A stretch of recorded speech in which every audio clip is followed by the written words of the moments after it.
Ok, donc bonjour à toutes et à tous, donc bienvenue dans cette seconde partie de formation sur le thème du dropshipping. Donc très rapidement, je le rappelle, cette vidéo d'aujourd'hui, elle fait suite à la première vidéo de formation que j'ai réalisée récemment sur le thème du dropshipping. Dans la première vidéo, je vous recontextualise rapidement les choses. Je vous explique tout ce qui a trait au business model du dropshipping, comment ça fonctionne.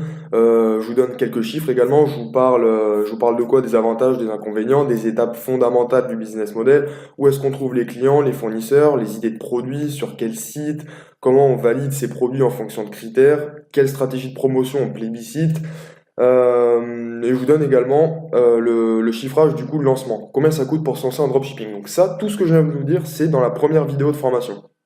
Ensuite, aujourd'hui, ce qui nous intéresse, dans cette deuxième partie de formation, c'est tout ce qui est lié en fait à la fiscalité et à l'imposition lorsqu'on exerce une activité en dropshipping. Donc c'est une chose dont très peu de personnes parlent. Il faut savoir que, bon, personnellement, je le sais parce que je connais des gens qui font ça, mais il y a beaucoup de personnes en dropshipping qui ne déclarent pas leurs revenus. Et alors, je peux comprendre qu'il est intéressant de vouloir se lancer avant de créer des statuts juridiques, etc. Mais légalement, théoriquement, hein, bien évidemment, c'est la théorie, tout revenu dès le premier euro issu d'une activité commerciale doit être déclaré à l'administration fiscale. Bref, ceci étant dit, aujourd'hui, donc je vais relater un petit peu mon expérience personnellement, comment je commence en dropshipping et pourquoi c'est la meilleure manière de faire.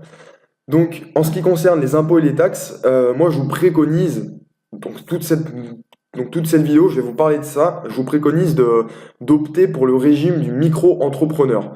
Donc, très rapidement, je vous explique un petit peu les choses. Lorsqu'on a une activité commerciale, on doit exercer avec un statut juridique. Donc, en général, les personnes qui veulent être entre guillemets leurs propres patrons, qui veulent lancer leur propre entreprise, y compris une activité en dropshipping, euh, optent pour le statut de l'entreprise individuelle. Et en fait, dans le statut de l'entreprise individuelle, on retrouve le régime du micro-entrepreneur, également les SASU, donc Société par action simplifiée unipersonnelle, ou par exemple les EURL, Entreprise unipersonnelle à responsabilité limitée. Tout ça, tous ces, tous ces statuts, enfin, tous ces régimes sont des régimes d'entreprise individuelle. Et ce qui nous intéresse, nous, aujourd'hui, c'est le régime du micro-entrepreneur, et je vais vous expliquer juste un petit peu après dans la formation, dans cette vidéo, pourquoi ce régime n'est pas une entreprise à proprement parler, du moins pour commencer, et je vais vous détailler comment fonctionne la fiscalité du régime du micro-entrepreneur. Donc tout d'abord, la première ligne que j'ai écrite sur cette slide, donc en France, tout revenu issu d'une activité commerciale doit être déclaré au fisc. Donc j'ai mis en France, c'est une certitude, mais c'est valable également dans de très nombreux pays, et c'est logique. Ensuite, un autre élément à comprendre, c'est que lorsqu'on fait sa déclaration d'impôt, bon, je rentre un peu dans la technique là, mais rassurez-vous, juste après, je vais vulgariser un peu tout ça. Sur sa feuille d'imposition, les revenus doivent être déclarés hors taxe. Donc, c'est-à-dire que la TVA, qui est une taxe, ne doit pas être considérée non plus dans la déclaration de revenus. Donc, en ce qui concerne le régime du micro-entrepreneur, il faut savoir une chose, c'est que selon moi, c'est la meilleure manière de commencer, pas la plus optimisée sur le plan fiscal, à proprement parler, mais la plus intéressante pour se lancer et commencer, avant d'opter pour une société, une réelle entité juridique qui dispose d'une personnalité morale. Donc, pour commencer, le régime du micro-entrepreneur, donc c'est de tout ça que je vais parler dans cette vidéo, il faut comprendre que les avantages qui sont à gauche de la slide sont relativement intéressants pour se lancer et à droite, donc on a les inconvénients. Et je vais en parler un peu juste après. Donc tout d'abord, le régime du micro-entrepreneur, c'est un régime qui est relativement simple. C'est facile de devenir micro-entrepreneur, il suffit de remplir quelques papiers et quelques semaines après, on a notre numéro SIRET et on est enfin, micro-entrepreneur, on dit désormais. Donc, il faut comprendre une chose, l'inscription à ce régime, donc du micro-entrepreneur, elle est complètement gratuite. Donc, n'allez pas sur des sites où on vous demande de payer pour cela, c'est inutile, l'inscription au régime du micro-entrepreneur est gratuite. Ensuite, un avantage qui est quand même considérable, c'est l'absence d'impôt tant qu'on n'a pas généré de chiffre d'affaires. Donc, c'est-à-dire que si vous faites zéro de chiffre d'affaires, vous vendez rien, vous n'arrivez pas à lancer votre business, vous faites zéro de chiffre d'affaires, eh bien, vous allez payer zéro d'impôt. C'est tout simple, c'est si simple que ça. Alors que des fois, avec des sociétés, c'est un peu plus complexe et il y a quand même des coûts à assumer. Ensuite, il faut comprendre une chose, c'est qu'en fait, le régime du micro-entrepreneur, c'est tout simplement un régime simplifié en termes de déclaration comptable et fiscale. Donc, c'est-à-dire que les obligations comptables, elles se limitent à conserver toutes les factures, donc d'achat et de vente. Et les obligations fiscales, c'est tout simplement ben, remplir sa déclaration avec l'ensemble des recettes, donc c'est les ventes, et l'ensemble des charges, donc c'est les achats. Donc il faut absolument garder toutes les factures pour juste en cas de contrôle, même si c'est très rare, il faut les garder. Ensuite, également, quelque chose qui est intéressant en tant que micro-entrepreneur, vous pourrez bénéficier de l'ACRE ACCRE. Donc très globalement, c'est tout simplement, donc, si je ne me trompe pas, l'intitulé exact, c'est l'aide à la création ou à la reprise d'une entreprise. Donc c'est tout simplement un dispositif fiscal d'une certaine manière qui vous permet d'être exonéré partiellement de cotisations sociales sur les 3 premières années de de votre activité. Donc c'est-à-dire que si vous décidez de bénéficier de l'ACRE pendant les 3 premières années, vous aurez une réduction relativement considérable de cotisations sociales à rétribuer au fisc. Ensuite, il faut savoir aussi une chose, donc bon, c'est peut-être un détail, mais je préfère le souligner. En tant que micro-entrepreneur, il y a une absence de facturation de la TVA. TVA, je le rappelle, c'est la taxe sur la valeur ajoutée, et ce jusqu'à un plafond de 91 000 euros de chiffre d'affaires annuel. Je précise aussi une chose, c'est-à-dire que vous ne facturerez pas la TVA, mais vous ne pourrez pas non plus la déduire. Bon, je détaillerai cela un petit peu après. Ensuite, au niveau des inconvénients, alors le problème, c'est que faut comprendre que le régime du micro-entrepreneur, c'est pas un statut juridique qui dispose d'une personnalité morale. Donc, tout ceci, c'est très complexe. Ça veut juste dire que, très schématiquement, quand vous êtes micro-entrepreneur, vous n'avez pas vraiment une entreprise. Quand vous constituez une entreprise, une société anonyme, une société, une SARL, euh, une SASU, peu importe, quand vous créez une société, vous disposez de ce qu'on appelle une personnalité morale, c'est-à-dire que vous agissez au nom de la société. En tant que micro-entrepreneur, vous n'avez pas la personnalité morale, vous avez la personnalité physique et vous agissez en votre propre nom. Donc c'est un problème et aussi un problème qui découle de ça, c'est qu'on n'a pas la possibilité d'éventuellement opter pour l'IS, donc c'est l'impôt sur les sociétés. Donc, il faut comprendre une chose, c'est que vu que c'est pas réellement une personnalité morale, ce régime du micro-entrepreneur, on ne peut pas opter pour l'impôt sur les sociétés, comme on pourrait le faire avec une SARL ou une SNC, une SA, et j'en passe. Donc vous êtes imposé à l'IR. Il faut bien comprendre une chose, c'est que peu importe, tant que vous êtes sous le régime du micro-entrepreneur, vous êtes imposé sur les revenus. C'est de l'imposition, c'est la fiscalité de l'imposition sur les revenus qui rentre en ligne de compte. Ensuite, évidemment, vous ne pourrez pas vous associer, du moins pas sur le plan juridique et fiscal, tant que vous resterez en tant que sous le régime du micro-entrepreneur, puisque je l'ai évoqué rapidement au début de vidéo, mais le régime du micro-entrepreneur, ça fait partie du statut donc, de l'entreprise individuelle. D'ailleurs, je le précise, on a souvent tendance à dire statut de l'auto-entrepreneur ou statut du micro-entrepreneur. En réalité, il s'agit du régime du micro-entrepreneur. Mais bon, ça n'empêche pas la compréhension. Mais il faut comprendre une chose, c'est que vous êtes dans le statut de l'entreprise individuelle en tant que micro-entrepreneur, et donc, par définition, vous ne pourrez pas vous associer tant que vous resterez sous ce régime et sous ce statut, en conséquence. Ensuite, donc la TVA, donc je l'ai dit, c'est un avantage, absence de facturation de la TVA jusqu'à un plafond de 91 000 euros, mais ça veut également signifier que vous ne pourrez pas récupérer la TVA sous un plafond de 91 000 euros. Donc, vous ne pourrez pas la déduire de vos charges, d'une certaine manière. Ensuite, également, les charges sont non déductibles, donc je fais un bref rappel ou tout simplement je vais vous communiquer quelques éléments qui concernent les sociétés de manière générale. Quand vous avez une société, une SARL, une société anonyme, peu importe, une société, vous avez ce qu'on appelle des charges et des produits. Grosso modo, les charges, je simplifie à l'extrême. Mais c'est tout ce qui vous coûte de l'argent. Par exemple, je sais pas, si vous achetez des produits, euh, des, des, des téléphones en Chine qui vous coûtent 100 euros, par exemple, pour les revendre à 300 euros sur le marché européen, bon ben, quand vous achetez votre téléphone, vous avez 100 euros de charge, mais vous avez 300 euros de produits. Et faut comprendre une chose, c'est que les sociétés, quand on a vraiment une entreprise qui dispose d'une personnalité morale, on peut déduire les charges. Donc c'est un avantage qui est relativement considérable.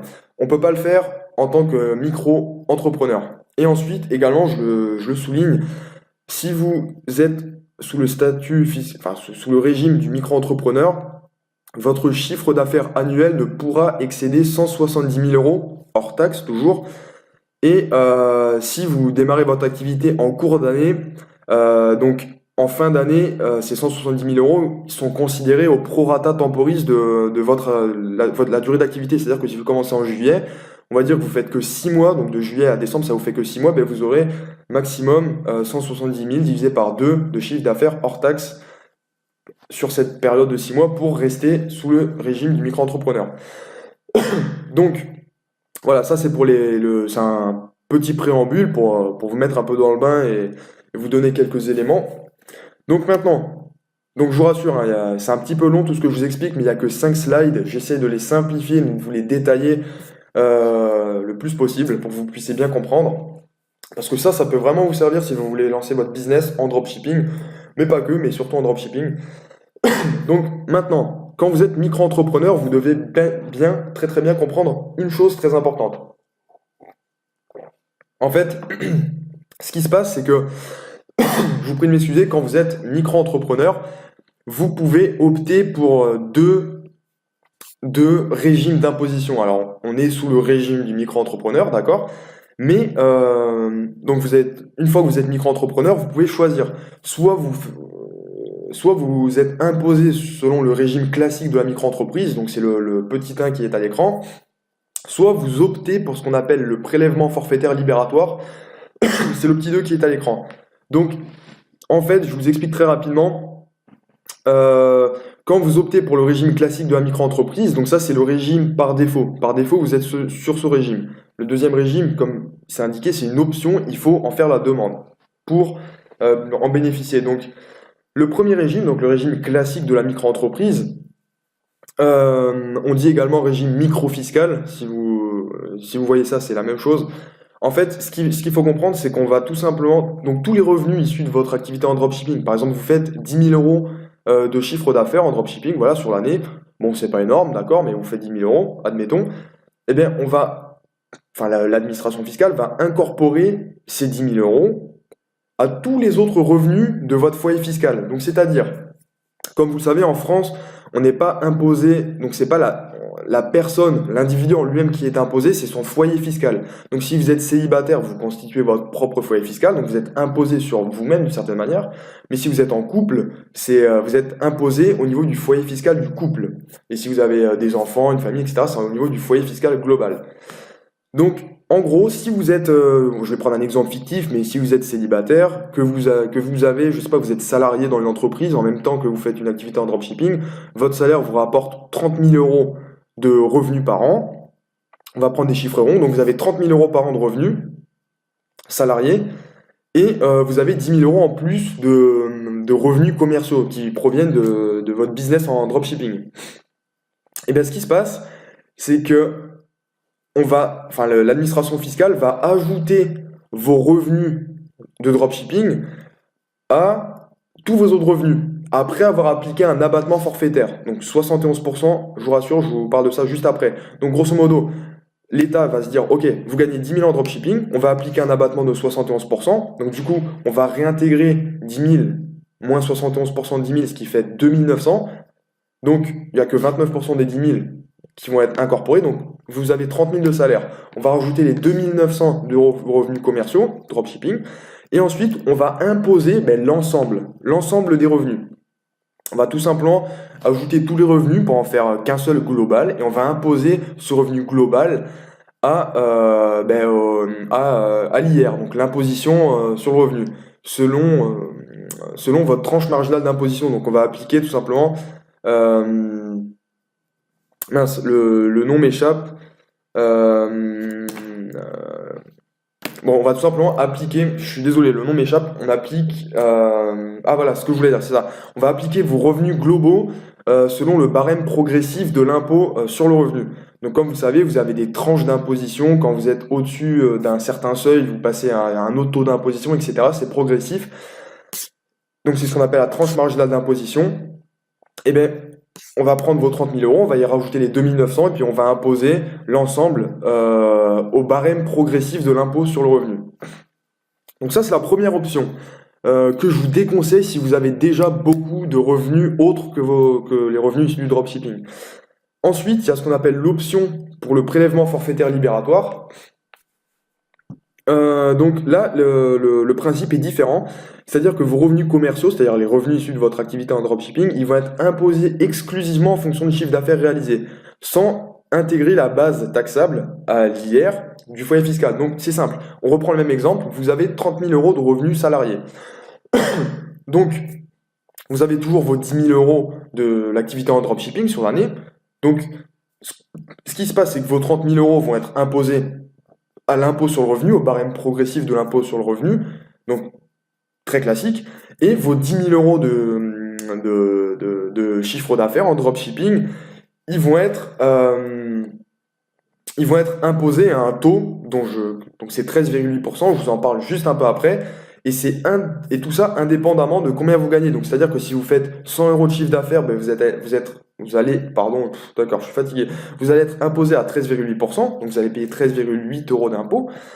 Si vous gagnez 1 million d'euros, non, enfin, je ne vais pas prendre 1 million parce qu'il y a des seuils, mais si vous gagnez 100 000 euros, vous êtes toujours en dessous du seuil de 170 000 euros de chiffre d'affaires sur l'année, donc c'est bon. Si vous gagnez 100 000 euros de chiffre d'affaires en dropshipping, vous allez être imposé à 13,8%, donc vous allez payer 13 800 euros d'impôt. Et vous allez voir que la deuxième possibilité, donc l'option pour le prélèvement forfaitaire libératoire, elle est beaucoup plus intéressante dans bien des cas que le régime classique de la micro-entreprise. Et on dit prélèvement forfaitaire libératoire parce que vous êtes imposé à un taux fixe, 13,8%, c'est un forfait. Alors que le régime classique, ben, c'est un taux qui dépend de votre tranche marginale d'imposition.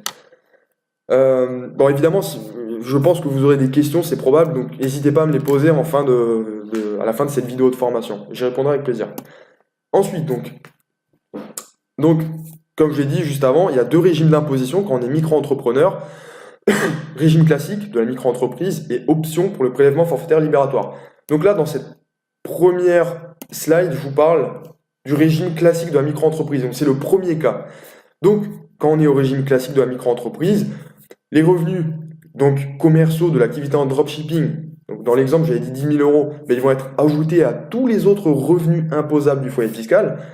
Donc, après application d'un abattement de 71% du chiffre d'affaires. Donc là, vos 10 000 euros de chiffre d'affaires, sous cette possibilité, sous ce régime classique de la micro-entreprise, l'État va dire, OK, on applique un abattement de 71% du chiffre d'affaires, et ensuite on réintègre ce qui reste, on intègre ce qui reste aux autres revenus. Donc si vous gagnez 10 000, on enlève 71%, donc il ne reste plus que 29%, donc 2 900. Vous allez être imposé, on va rajouter ces 2 900 euros à tous vos autres revenus du foyer fiscal et vous allez être imposé au barème progressif de l'impôt sur le revenu sur l'ensemble des revenus du foyer fiscal. Donc je le précise quand même. Bon, si vous ne le saviez pas, je vous le dis, mais grosso modo, il y a des tranches d'imposition. Faut savoir que je fais simple, mais lorsque notre revenu sur notre foyer fiscal, si on est pour une quote-part, c'est-à-dire pour une seule personne, si vous êtes célibataire, on va faire simple, une personne célibataire qui touche globalement moins de 10 000 euros de revenus par an va payer 0 euros d'impôt. Ensuite, entre tous les revenus qui sont compris grosso modo entre 10 000 et 27 000 euros par an sont imposés à 14%. Ceux qui sont compris entre 27 000 et je crois 70 000 à la louche, ça sera imposé à 30% et au-dessus, il y aura 41% et 45%. Bon, bah évidemment, si vous avez très peu de revenus, si vous avez que 10 000 euros par an, bon, on va dire 10-15 000 euros par an en tant que salarié, Mais non, on va dire que même si vous avez aucun revenu, pour faire simple, aucun revenu en tant que salarié et que vous vivez exclusivement de votre activité en dropshipping, ça peut être très intéressant d'opter pour cette option, enfin cette possibilité, le régime classique de la micro-entreprise. Parce que si vous gagnez zéro et que vous avez même, admettons, 30 000 euros de chiffre d'affaires en dropshipping sur l'année, ben, on va appliquer un abattement de 71% sur ces 30 000, donc ça nous fait, il vous reste donc 8 700 euros, si je ne me trompe pas, sur lesquels vous ne serez pas imposé, puisque le seuil d'imposition de 14%, le premier, il est à un peu moins de 10 000 euros. Donc voilà, si vous gagnez très peu de revenus, pensez à ça. Si vous gagnez un peu plus, euh, c'est plus intéressant d'opter pour l'option pour le prélèvement libératoire forfaitaire. Mais de manière générale, il vaut mieux opter pour le prélèvement forfaitaire. Donc voilà, pour le régime classique de la micro-entreprise, je vous ai expliqué comment ça marche. Donc revenu global fiscalisé selon le taux marginal d'imposition du foyer fiscal. Faut savoir une chose, comme je l'ai dit, c'est le mode d'imposition qui est défini par défaut, qui est choisi par défaut. Ça fait un peu redondant voilà. Et ce qui caractérise en fait ce régime classique de la micro-entreprise, c'est que l'imposition, elle est à taux variable. C'est-à-dire que, évidemment, le taux d'imposition, il va varier. Donc, qu'est-ce que j'entends par là? C'est-à-dire que, étant donné que vos revenus commerciaux du dropshipping, après abattement de 71%, ils vont être réintégrés à tous les autres revenus imposables du foyer fiscal, si vous êtes à une tranche, par exemple la tranche de 14 à 14%, puisque c'est l'impôt, c'est le régime, enfin c'est l'imposition au barème progressif, voilà, le barème progressif de l'impôt sur le revenu, si vous êtes à la tranche de 14% pour vos revenus du dropshipping, forcément c'est différent que si vous gagnez beaucoup plus d'argent en dehors de ça et que vos revenus dropshipping sont sur la tranche à 30% par exemple ou 41%. Donc voilà, le taux d'imposition, il va varier, il va aller de 0% à 45% finalement, théoriquement, en fonction de vos revenus globaux sur votre foyer fiscal. Ensuite, donc ça c'est la première option. Comme je l'ai dit, il y a la deuxième option. Il y a le premier régime classique de la micro-entreprise et il y a l'option pour le prélèvement forfaitaire libératoire. Donc j'en parle tout de suite. La slide d'après, je vous dis comment on fait pour choisir le régime. Donc lorsqu'on opte pour le prélèvement forfaitaire libératoire, donc c'est un prélèvement qui est dit libératoire.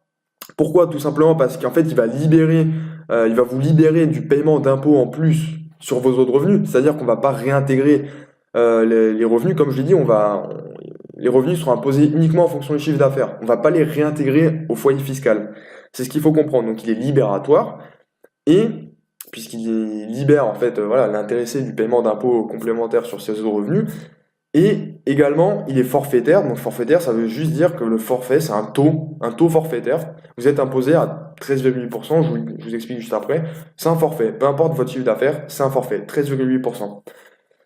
Donc, vos revenus commerciaux, donc issus de l'activité en dropshipping, seront imposés de manière forfaitaire. Donc, comme je l'ai dit, les revenus commerciaux de l'activité en dropshipping sont imposés uniquement, c'est très important, en fonction du chiffre d'affaires réalisé.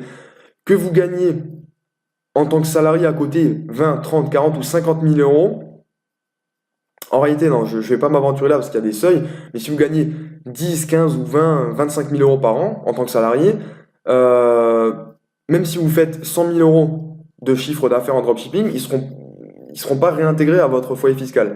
Ils seront uniquement imposés en fonction du chiffre d'affaires. Donc, c'est l'avantage de cette option, puisqu'elle elle évite, si vous gagnez déjà un certain montant de revenus, autres que ceux issus du dropshipping, elle vous évite d'être imposé selon une tranche marginale d'imposition trop élevée. Donc, l'imposition, elle est relativement intéressante puisque vous êtes imposé grâce à cette option pour le prélèvement forfaitaire libératoire, vous êtes imposé à 13,8% du chiffre d'affaires. Donc, je m'explique. En fait, ces 13,8%, ils englobent deux choses. La première, c'est tout ce qu'on c'est tout ce qu'on appelle les cotisations sociales. On appelle ça également les prélèvements sociaux. Faut comprendre que c'est la même chose. Donc il y a parmi ces 13,8% du chiffre d'affaires, il y a 12,8% qui concernent les cotisations sociales. Et il y a 1% qui concerne, enfin 1% qui est prélevé au titre de l'imposition sur le revenu. Donc il y a quand même un impôt sur le revenu quand vous êtes sous cette option pour le prélèvement forfaitaire libératoire. Mais encore une fois, c'est un impôt sur le revenu qui est forfaitaire. Donc c'est 1%, donc c'est dérisoire. Donc en fait, tout simplement, vous allez être imposé à 12,8% plus 1%, donc 13,8% du chiffre d'affaires. Je précise également une chose qui n'est pas indiquée, l'imposition, enfin, vous êtes imposé à 1% au titre de l'impôt sur le revenu. Ça concerne les activités commerciales. Donc, dont fait partie le dropshipping. Si si vous étiez micro-entrepreneur en exerçant voilà, en fournissant des prestations de services, donc là, du coup, c'est plus des produits, enfin, c'est plus de l'achat, de la revente, c'est des prestations de services. Dans ce cas-là, le taux est de 1,7%. Vous pourrez trouver ça sur Internet assez facilement, mais c'est relativement faible. Ensuite, une remarque qui est très importante, il faut absolument la souligner parce que c'est une option. Le prélèvement forfaitaire libératoire, c'est une option, mais qui n'est pas accessible à tout le monde. Pourquoi? En fait, si vous avez trop de revenus, je vous explique un petit peu juste après, vous ne pourrez pas opter pour ce prélèvement forfaitaire libératoire, malheureusement. Donc, il faut comprendre une chose, c'est que si on va faire un exemple tout simple. Si vous êtes célibataire, donc bon, je vous fais d'abord quelques rappels. En fait, si vous avez plus de 27 000 euros environ de revenus par part de quotient familial, eh bien, à l'année N-2, vous ne pourrez pas opter pour le prélèvement forfaitaire libératoire. Donc, qu'est-ce que ça veut dire tout ça? Bon, il faut savoir que tout foyer fiscal, qui englobe soit une personne, soit un couple avec des enfants, soit des retraités, peu importe, tout foyer fiscal, à tout foyer fiscal est associé un quotient familial. Et en fait, il faut comprendre une chose, c'est que un quotient familial, c'est une notion qui englobe un nombre de parts. Et vous avez déjà probablement entendu parler des parts de quotient familial.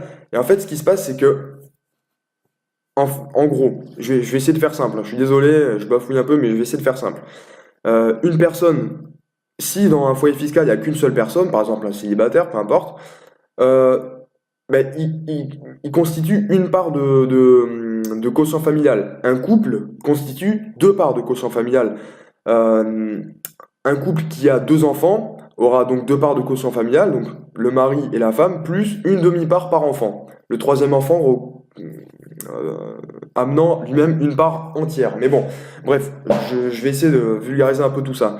Mais ce qu'il faut comprendre, c'est que si on va faire l'exemple imaginons que quelqu'un qui est célibataire.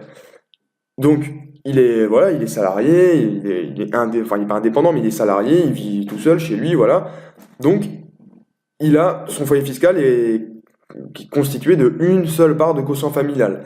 Et il faut comprendre une chose, c'est que si votre quotient familial, donc c'est par part, tu vois, enfin vous voyez, si si une part de quotient familial par part de enfin je suis désolé, je bafouille complètement, mais grosso modo l'idée c'est que si vous gagnez plus de 27 000 euros de revenus annuels par part de quotient familial, donc si vous êtes célibataire et que vous gagnez plus de 27 000 euros de revenus annuels, donc si vous êtes en couple et que vous gagnez plus de 27 000 fois 2, 54 000 euros de revenus annuels, donc c'est l'idée, eh bien il y a l'année N-2, c'est-à-dire donc il y a 2 ans, donc en 2016, enfin 2017 désormais, si vous gagnez plus que ce seuil, tout simplement, vous ne pourrez pas opter pour ce prélèvement forfaitaire libératoire. Donc, c'est-à-dire que quelqu'un, si vous êtes célibataire, vous gagnez beaucoup d'argent, que vous êtes salarié, que vous touchez 70 000 euros par an,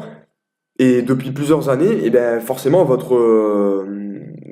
part de quotient familial, sur l'année N-2, elle est à plus de 27 000 euros. Donc, vous ne pourrez pas opter pour le prélèvement forfaitaire libératoire, malheureusement.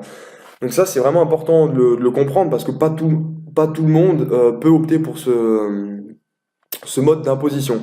Donc, j'espère que je ne vous ai pas trop embrouillé, mais grosso modo, si à l'année N-2, vous avez gagné plus de 27 000 euros par part de quotient familial, vous ne pourrez pas opter pour ce prélèvement forfaitaire libératoire. Et ensuite, important, comme je l'ai dit, le prélèvement forfaitaire libératoire, c'est une option. Par défaut, on est sous le régime classique de la micro-entreprise, régime micro-fiscal. Eh bien, si on veut opter pour le prélèvement forfaitaire libératoire, il faut en faire la demande pour en bénéficier. Et ce qui caractérise ce régime, cette option pour le prélèvement forfaitaire libératoire, c'est l'imposition à taux fixe. Comme je l'ai dit, donc on est imposé à 13,8% du chiffre d'affaires. Peu importe que vous fassiez 1000 euros à l'année, 10 000 ou 100 000. D'accord? Donc ce sera toujours 13,8%. C'est là tout l'intérêt de cette option. Donc maintenant, c'est bien beau, mais comment on fait pour choisir entre l'imposition au régime classique de la micro-entreprise ou l'imposition selon l'option pour le prélèvement, l'imposition au prélèvement forfaitaire libératoire? Donc, en gros, la règle, elle est relativement simple. Je vais essayer d'y aller doucement pour que vous puissiez bien comprendre, mais si le taux d'imposition du prélèvement libératoire forfaitaire, donc c'est 13,8%, mais si ce taux il est inférieur au taux d'imposition sur le revenu lorsque vous êtes sous le régime classique de la micro-entreprise, il vaut mieux opter pour le prélèvement libératoire forfaitaire. Donc je m'explique. Comme je vous ai dit, lorsque vous êtes sous le régime classique de la micro-entreprise, donc le régime micro-fiscal, eh bien, les revenus issus de votre activité en dropshipping, après un abattement de 71% du chiffre d'affaires, seront intégrés à tous vos autres revenus du foyer fiscal et imposés globalement au barème progressif de l'impôt sur le revenu. Eh bien, si vous avez peu de revenus, comme je vous l'ai dit tout à l'heure, si vous avez peu de revenus, vous êtes dans la tranche à 0% d'imposition ou à 14%, ben, il est peut-être plus intéressant d'opter pour le régime classique, puisque tous les revenus tout le chiffre d'affaires, le chiffre d'affaires issu de l'activité en dropshipping sera intégré à la base taxable, mais après un abattement de 71%. Donc vous êtes imposé à 14% sur ces revenus, si vous êtes sur cette tranche-là, à 14%, mais sur votre chiffre d'affaires, après un abattement de 71%. Alors que lorsque vous optez, lorsque vous êtes avec l'option pour le prélèvement libératoire forfaitaire, c'est le chiffre d'affaires à 100% qui est imposé à 13,8%. Donc que vous gagnez, comme je l'ai dit, 100, 1000, 10 000 ou 100 000 euros de chiffre d'affaires, bon, c'est toujours 13,8%. Donc voilà, il faut faire le calcul. Vous pouvez facilement faire des simulations sur Internet, sur le site des impôts si je ne me trompe pas, et bien penser à toujours considérer l'abattement de 71% appliqué au chiffre d'affaires sous le régime classique de la micro-entreprise, avant d'être réincorporé aux revenus globaux. Et ensuite, vous faites vos simulations et vous allez vite voir quelle option est la plus avantageuse pour vous. Moi, personnellement, j'ai opté pour le prélèvement libératoire forfaitaire. Et également, je bénéficie de l'aide à la création ou à la reprise d'entreprise. Donc, c'est ce que je vous ai dit ici, c'est l'ACRE, possibilité de bénéficier de l'ACRE. Donc, j'en parlerai pas ici parce que c'est un cas particulier. Je ferai une autre vidéo à ce sujet si ça vous intéresse. Mais globalement, ça permet de réduire, l'ACRE permet de réduire le taux de prélèvements sociaux sur les 3 premières années d'activité. Bon, les 11 premiers trimestres en réalité, mais pour faire simple, les 3 premières années. Et du coup, ben, c'est très intéressant puisque lorsqu'on est sur l'option pour le prélèvement libératoire forfaitaire, on n'a quasiment rien au titre de l'impôt sur le revenu, mais tout sur les prélèvements sociaux. Donc lorsqu'on bénéficie de l'ACRE et qu'on peut réduire drastiquement ça, ce taux 12,8, ben, on diminue ça. Pour être tout à fait honnête, c'est la première année lorsqu'on bénéficie de l'ACRE, on est à 4,2% d'imposition sur les revenus, sur le chiffre d'affaires. Je sais que ça paraît peu crédible, mais c'est la réalité. Néanmoins, pas tout le monde peut bénéficier de cela. Donc j'en ai pas parlé ici, puisque ici je fais en sorte de simplifier les choses et de les rendre accessibles à tous, et de faire en sorte qu'elles concernent tout le monde. Mais je ferai une vidéo complémentaire sur l'ACRE, ACCRE, aide à la création ou à la reprise d'entreprise, ultérieurement.